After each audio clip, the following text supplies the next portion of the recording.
Baiklah, Assalamualaikum warahmatullahi wabarakatuh. Perkenalkan, nama saya Kelvin, NIM 17029156. Di sini saya akan membacakan proposal saya, di mana permasalahan yang saya angkat di sini yaitu proses berpikir reflektif dan kreatif siswa dalam menyelesaikan masalah trigonometri ditinjau dari tingkat math anxiety siswa. Bab satunya itu latar belakang masalahnya. Kecemasan dalam belajar dapat menyebabkan kesulitan belajar. Kecemasan belajar matematika atau math anxiety sering dialami oleh siswa baik saat belajar di dalam kelas ataupun di dalam kelas. Saat math anxiety meningkat, maka prestasi dan performa matematika siswa mengalami penurunan. Menurut Baylok dan Maloney, jika siswa mengalami math anxiety, maka kemampuan matematikanya pun lemah, serta dia akan menghindar dari situasi matematika.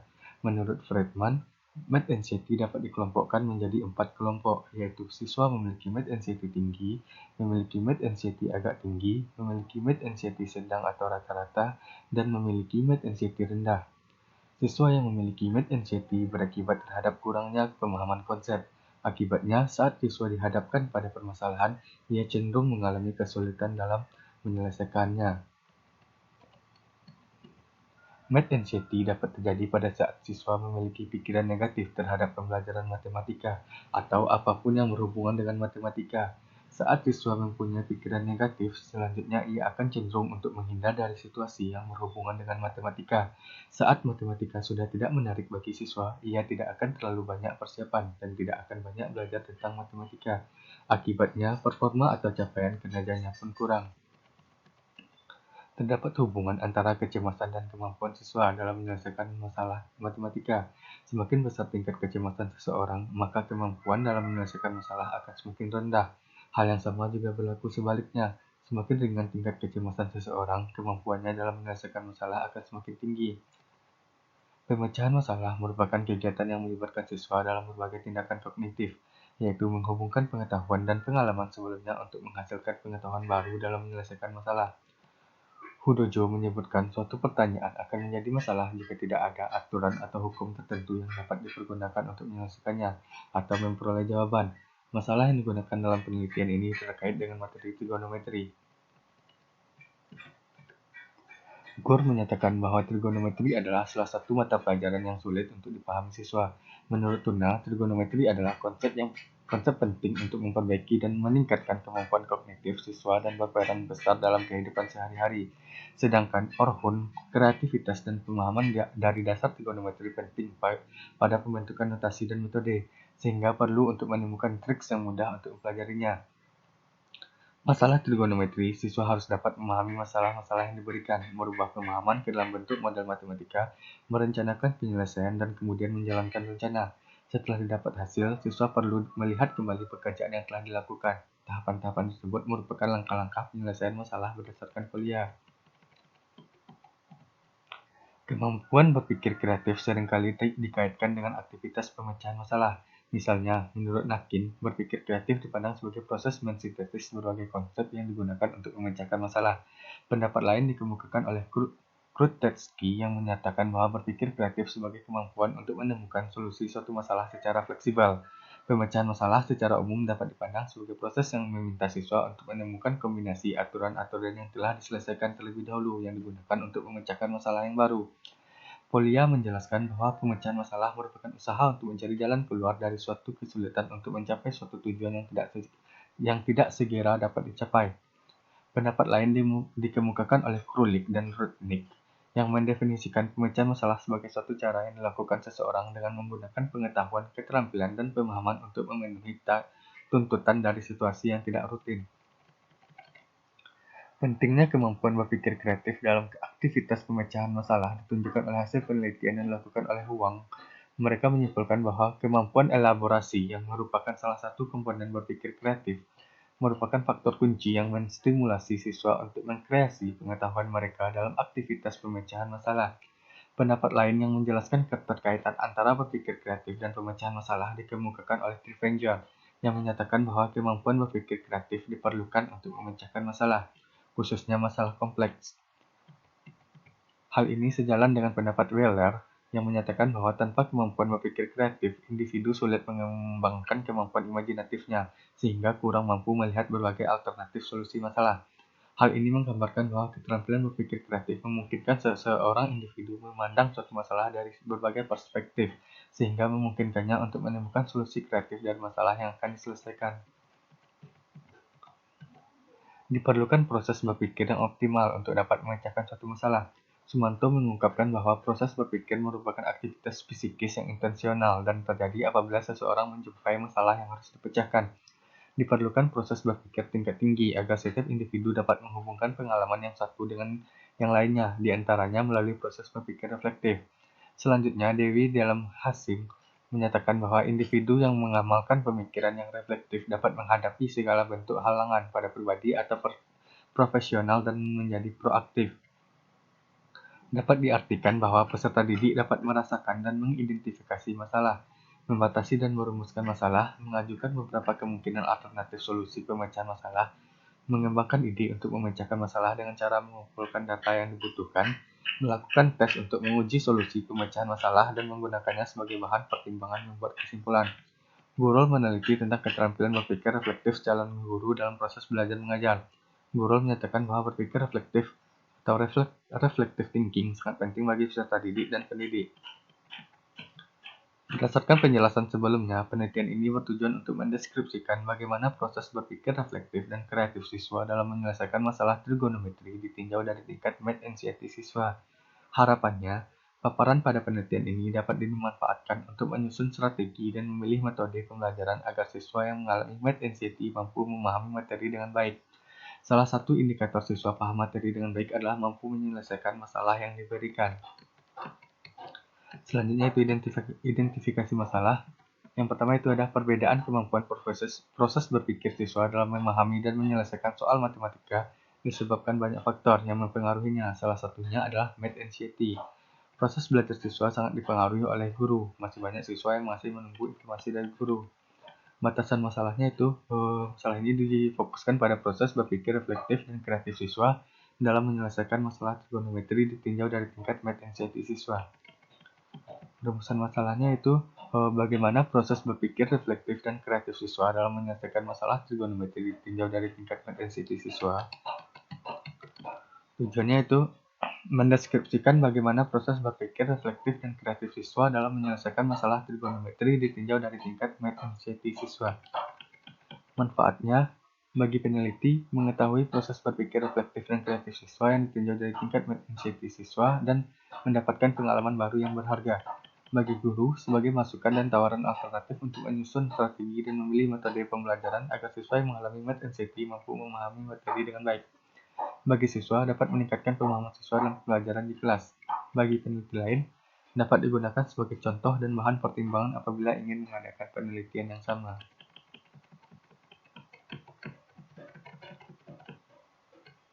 Selanjutnya itu bab 2, kerangka teoritisnya. Yang pertama itu ada kajian teori. Selanjutnya tentang proses berpikir. Berpikir merupakan suatu aktivitas yang terjadi pada saat pembelajaran. Berpikir matematis merupakan arah dari proses berpikir dalam pelajaran matematika.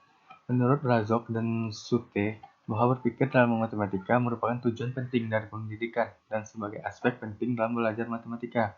Selain itu, tujuan pembelajaran matematika di sekolah adalah agar siswa memiliki kemampuan memecahkan masalah. Pemecahan masalah dapat dipahami sebagai suatu proses kognitif yang memerlukan usaha dan konsentrasi pikiran. Karena dalam memecahkan masalah, seseorang mengumpulkan informasi yang relevan, mengidentifikasi informasi, menganalisis informasi, dan akhirnya mengambil keputusan. Sunario berpendapat bahwa berpikir adalah menggunakan akal budi untuk mempertimbangkan dan memutuskan sesuatu, dan menimbang-nimbang dalam ingatan. Proses berpikir melibatkan aspek kritis, kreatif, dan terdiri dari berbagai penalaran seperti pemecahan masalah, pengambilan keputusan, berpikir kritis, berpikir reflektif, berpikir kreatif, dan penalaran.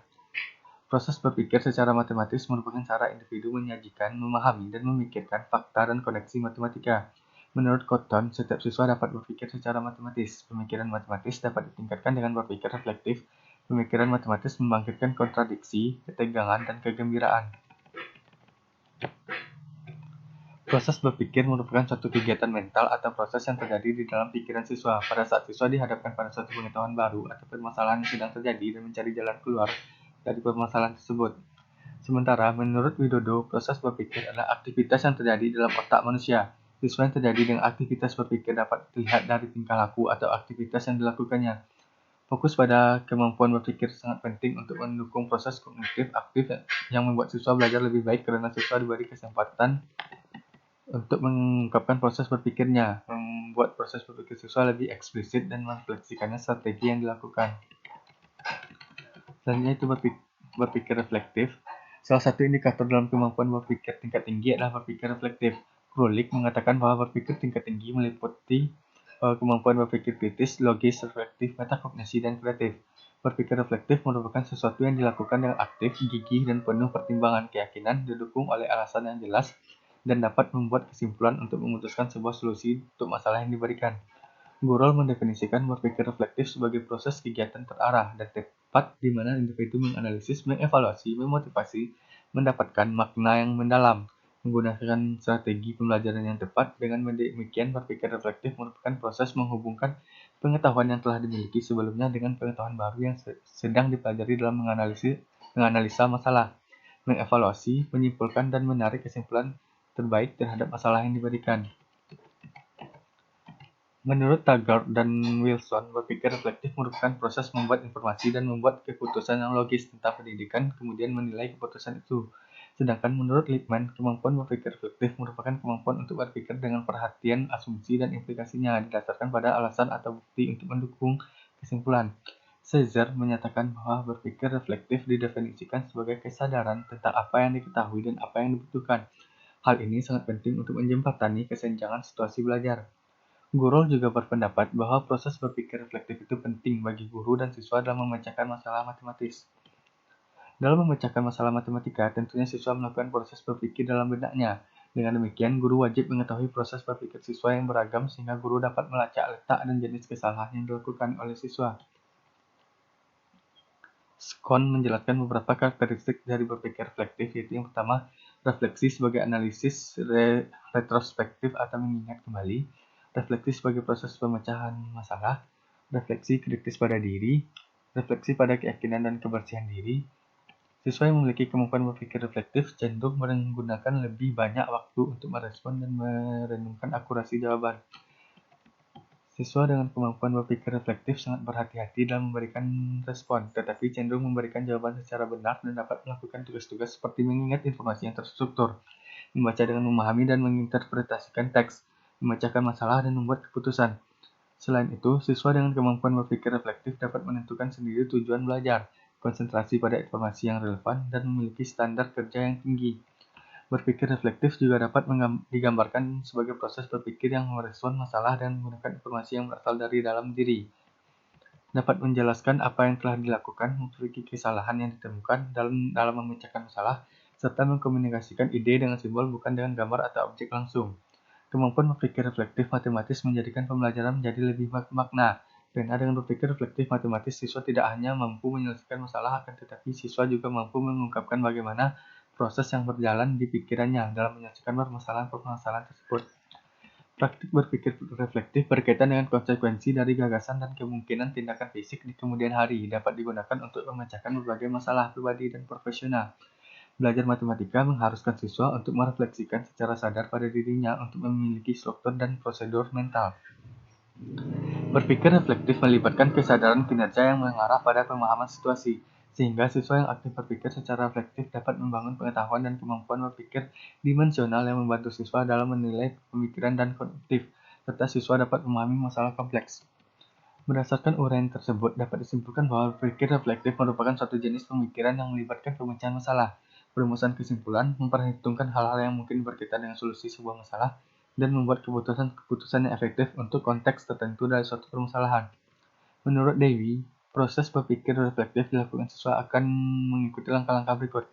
Yang pertama itu siswa merasakan problem, siswa melokalisasikan dan membatasi pemahaman terhadap masalahnya, siswa menemukan hubungan-hubungan masalahnya dan merumuskan hipotesis pemecahan atas dasar pengetahuan yang dimilikinya, siswa mengevaluasi hipotesis yang ditentukan, apakah akan menerima atau menolaknya, Siswa menerapkan cara penerapan pemecahan masalah satu ditentukan dan dipilih. Dewi membagi pemikiran reflektif menjadi 3 situasi berikut. Situasi pre-reflektif yaitu situasi yang menunjukkan kebingungan atau keraguan. Pasca reflektif yaitu situasi yang menunjukkan bahwa kebingungan dan atau keraguan itu mendapatkan jawaban. Reflektif yaitu situasi peralihan dari situasi pre-reflektif ke situasi pasca reflektif. Dewi juga mengemukakan bahwa komponen berpikir reflektif adalah kebingungan dan penyelidikan. Kebingungan adalah situasi di mana ketidakpastian tentang sesuatu yang sulit untuk dipahami dan dimengerti yang kemudian menantang pikiran untuk melakukan perubahan dalam pikiran dan keyakinan seseorang. Sedangkan penyelidikan adalah bagaimana mengarahkan pikiran untuk berpikir secara terarah. Sabandar mengungkapkan bahwa untuk memberdayakan kemampuan berpikir reflektif yaitu dengan memberikan tanggapan terhadap hasil jawaban siswa dalam menyelesaikan masalah. Karena pada saat menyelesaikan masalah, siswa sedang termotivasi dan senang dengan hasil yang dicapai, sehingga motivasi dan rasa senang itu harus dipertahankan dengan memberikan tugas baru kepada siswa.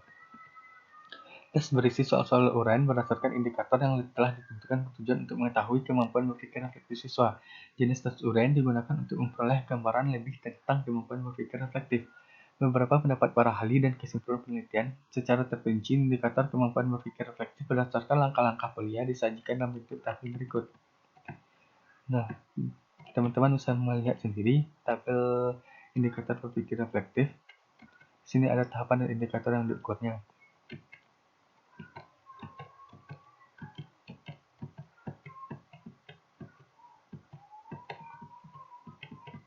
Nah, selanjutnya yaitu berpikir kreatif. Berpikir kreatif dalam matematika mengacu pada pengertian berpikir kreatif secara umum. Bishop menjelaskan bahwa seseorang memerlukan dua model dalam belajar berpikir berbeda yang komplementer dalam matematika, yaitu berpikir kreatif yang bersifat intuitif dan berpikir analitik yang bersifat logis. Berpikir kreatif tidak didasarkan pada pemikiran yang logis, tetapi lebih sebagai pemikiran yang tiba-tiba muncul, tak terduga dan di luar kebiasaan. Pehkonen memandang berpikir kreatif sebagai suatu kombinasi dari berpikir logis dan berpikir divergen yang didasarkan pada intuisi tetapi masih dalam kesabaran. Ketika seseorang menerapkan berpikir kreatif dalam memecahkan masalah, maka pemikiran divergen yang intuitif menghasilkan banyak ide. Hal ini berguna dalam menyelesaikan permasalahan. Pengertian ini menjelaskan bahwa berpikir kreatif memperhatikan berpikir logis maupun berpikir intuitif untuk menghasilkan ide-ide.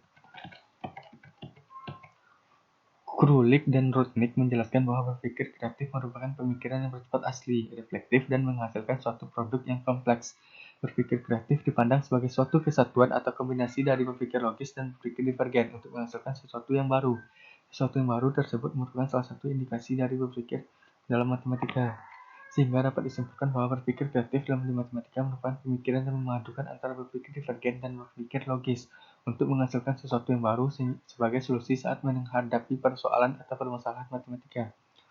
Nah, adapun indikator kemampuan berpikir kreatif siswa, Silver menjelaskan komponen berpikir kreatif dalam memecahkan masalah ada 3 komponen, yaitu bisa teman-teman lihat sendiri dalam tabel berikut.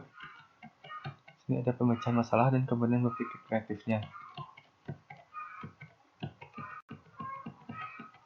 Nah, ketiga komponen untuk menilai berpikir kreatif dalam matematika tersebut meninjau hal yang berbeda dan saling berdiri sendiri, sehingga siswa atau individu dengan kemampuan dan latar belakang berbeda akan mempunyai kemampuan yang berbeda pula sebagai tingkat kemampuan atau pengaruh lingkungannya. Dalam pembahasan ini, ketiga komponen itu diartikan sebagai berikut. Yang pertama itu ada kefasihan. Dalam memecahkan masalah mengacu pada kemampuan siswa memberi jawaban masalah dengan satu atau beragam cara dan benar. Beberapa jawaban tampak berlain dan mengikuti pola tertentu. Fleksibilitas dalam pemecahan masalah mengacu pada kemampuan siswa memecahkan masalah dengan berbagai cara yang berbeda.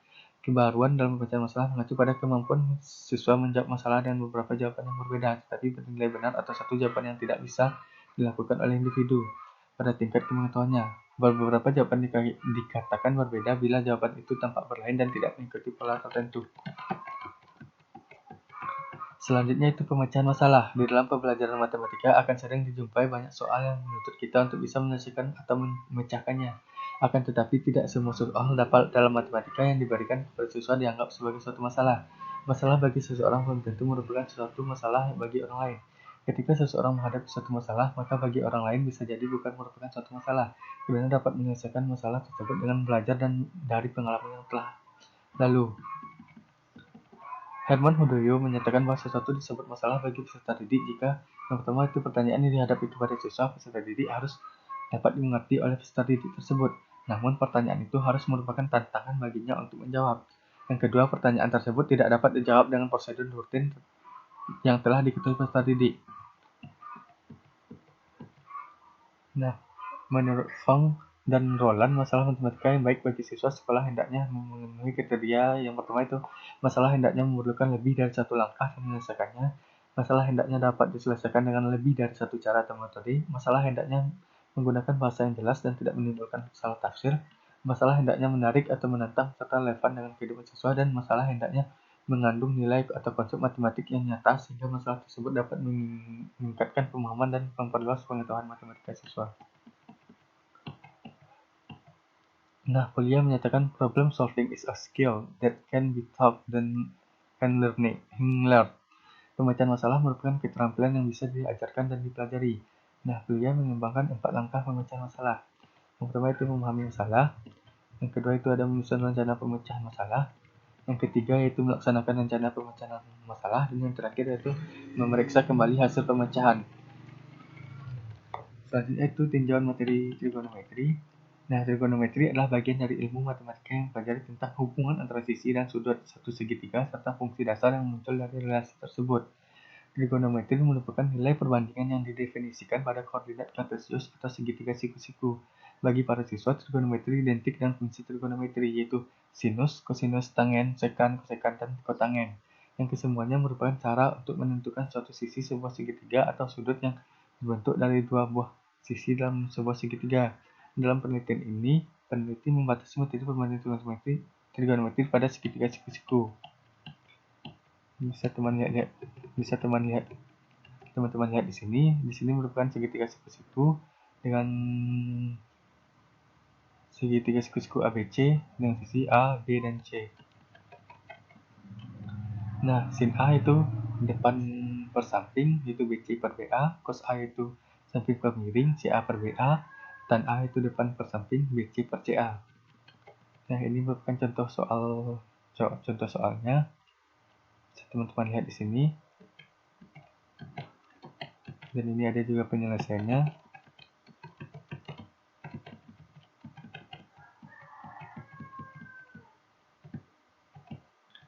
Nah, selanjutnya itu penelitian yang relevan. Penelitian yang relevan dengan penelitian ini adalah yang pertama itu yang dilakukan oleh Ainun Nur Fazilah dengan judul Proses Berpikir Siswa dalam Menyelesaikan Soal Persamaan Nilai Mutlak ditinjau dari tingkat kecemasan matematika siswa. Dengan hasil penelitian yaitu proses berpikir siswa dan kecemasan matematika rendah dalam penyelesaian soal persamaan nilai mutlak pada tahap mengingat.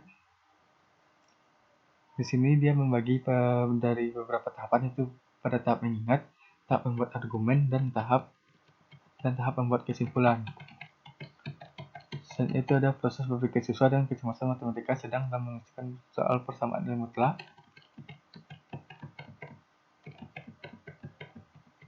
Dan ada proses berpikir siswa dengan kecemasan matematika tinggi dalam menyelesaikan soal persamaan nilai mutlak.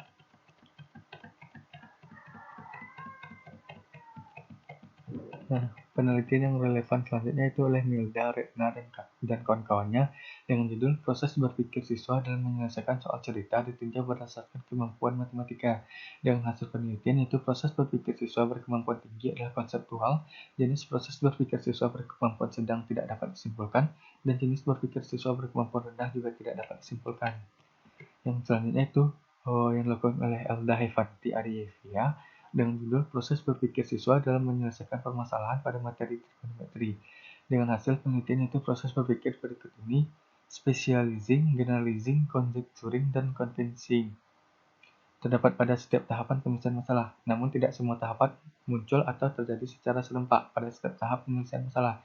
Pada tahap pelaksanaan, hanya terdapat satu siswa yang tidak melakukan proses berpikir generalizing. Pada tahap memeriksa kembali, hanya 2 subjek yang melalui 3 dari 4 proses berpikir matematis, yaitu specializing, generalizing, dan convincing. Sedangkan 2 subjek lainnya hanya melaksanakan convincing. Penelitian yang dilakukan selanjutnya itu proses berpikir reflektif siswa kelas 8A dapat diambil kesimpulan bahwa proses berpikir siswa kelas 8A adalah reflektif, dan juga reflektif. Siswa yang memiliki proses berpikir reflektif pada permasalahan nomor 1 sampai nomor 5 dapat memenuhi fase reaksi dan mampu mengungkapkan dengan kalimat sendiri sesuai dengan wawancara, seperti halnya dapat menyebutkan yang diketahui, menyebutkan yang ditanya, dan dapat menyebutkan hubungan antara yang ditanya dengan yang diketahui.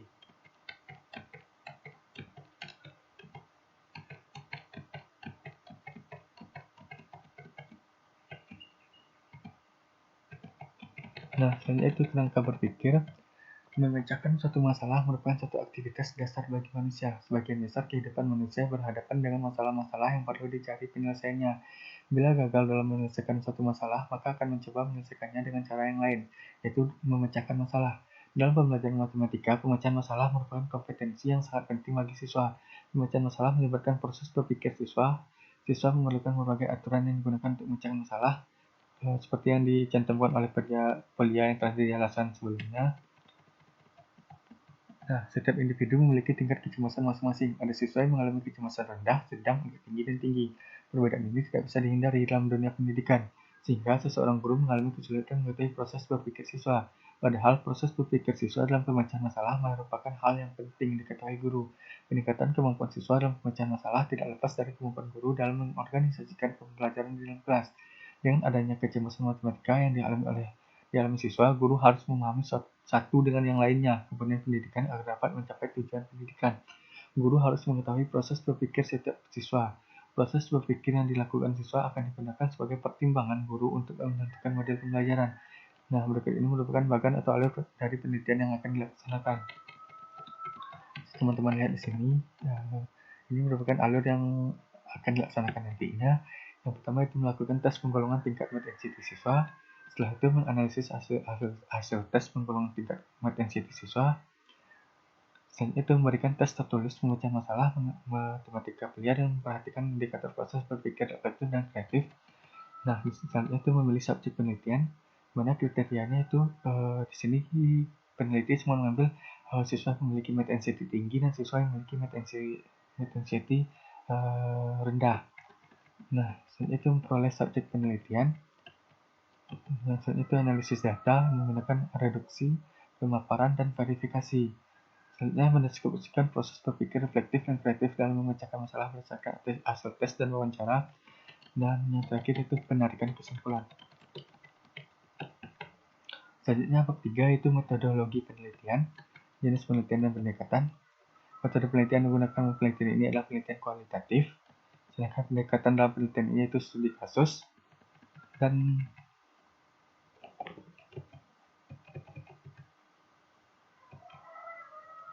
jenis penelitiannya itu penelitian deskriptif. Selanjutnya itu tempat dan waktu penelitian. Nah, penelitian ini direncanakan dilakukan di SMA Negeri 1 Tanjung Mutiara yang beralamat di Jalan Raya Bandar-Gadang, Tiku, Kecamatan Tanjung Mutiara, Kabupaten Agam, dan dilaksanakan pada semester genap tahun ajaran 2020-2021.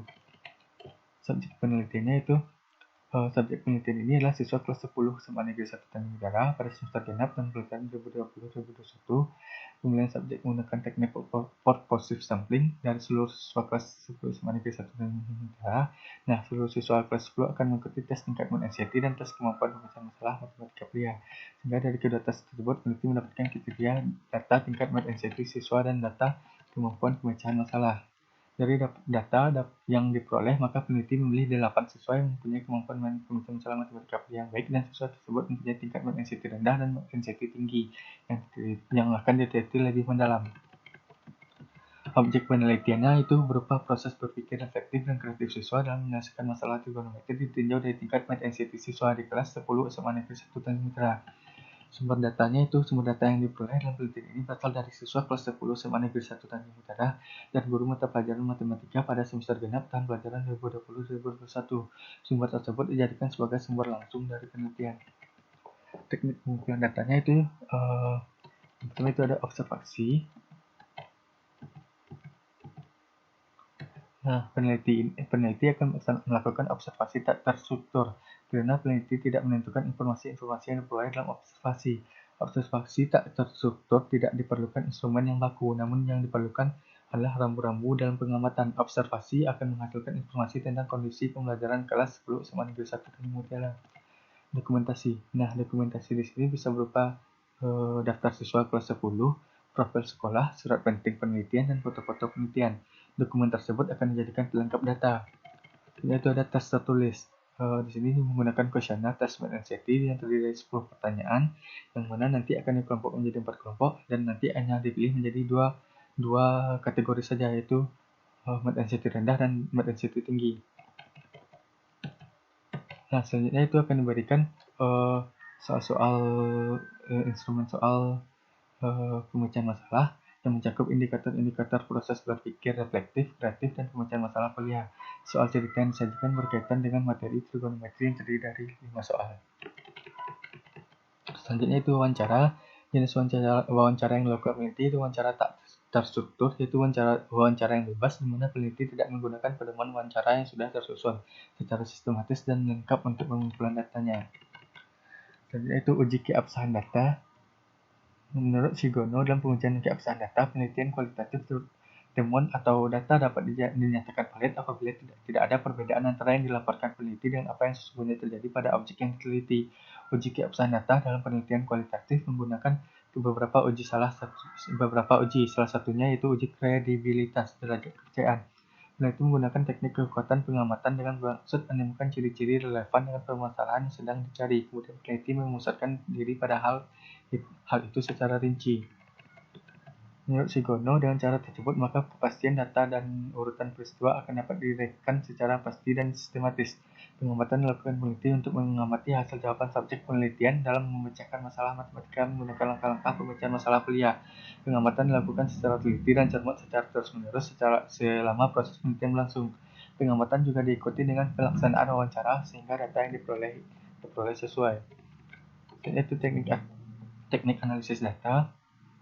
Analisis data adalah proses mencari dan menyusun data secara sistematis dari hasil yang diperoleh saat wawancara, catatan lapangan, dan data yang lain, sehingga mudah dipahami dan dapat diinformasikan kepada orang lain. Analisis data dan penelitian kualitatif dilakukan pada saat pengumpulan data berlangsung dan kemudian dilanjutkan setelah pengumpulan data selesai dalam periode tertentu. Mills dan Humberman mengemukakan 3 tahapan yang harus dikerjakan dalam menganalisis data penelitian, yaitu reduksi data, penyajian data, dan penarikan kesimpulan atau verifikasi. Nah, yang pertama itu ada reduksi data. Data yang diperoleh dari lapangan jumlahnya cukup banyak, untuk itu maka perlu dicatat secara teliti dan rinci. Seperti yang telah dikemukakan, semakin lama peneliti di lapangan, maka jumlah data juga semakin banyak dan kompleks. Untuk itu maka perlu dilakukan analisis data melalui reduksi data. Selanjutnya itu penyajian data. Setelah data direduksi, maka langkah-langkah selanjutnya adalah menyajikan data. Penyajian data bisa dilakukan dalam bentuk uraian singkat, bahkan hubungan antar kategori, flowchart, dan sejenisnya. Selanjutnya itu penarikan kesimpulan. Langkah ketiga dalam analisis data menurut Mills dan Huberman adalah penarikan kesimpulan. Penarikan kesimpulan adalah verifikasi akan bersifat sementara dan akan berubah bila tidak ditemukan bukti-bukti yang kuat yang mendukung pada tahap pengumpulan data. Menurut Shigono, kesimpulan dalam penelitian kualitatif berupa deskriptif atau gambaran suatu objek yang masih belum jelas sehingga setelah diteliti menjadi lebih jelas. Data yang ditemukan mengenai proses berpikir reflektif yang kreatif siswa ditinjau dari tingkat potensi siswa pada setiap langkah pemecahan masalah kuliah. Peneliti melakukan penarikan kesimpulan berdasarkan data-data yang telah diperoleh serta dianalisis. Setelah memperoleh kesimpulan, peneliti memeriksa kembali kesalahan interpretasi dengan cara melihat kembali proses reduksi dan penyajian data untuk memastikan tidak ada lagi kesalahan yang telah dilakukan. Dengan demikian, proses berpikir reflektif dan kreatif siswa kelas 10 SMA Negeri 1 Tanjung Utara yang ditinjau dari tingkat NCT siswa pada setiap langkah pemecahan masalah kuliah dapat diketahui dan dipahami. Nah, sekianlah proposal yang saya sampaikan. Jika ada kesalahan saya mohon maaf dan mohon kritik dan sarannya. Saya akhiri dengan Assalamualaikum warahmatullahi wabarakatuh.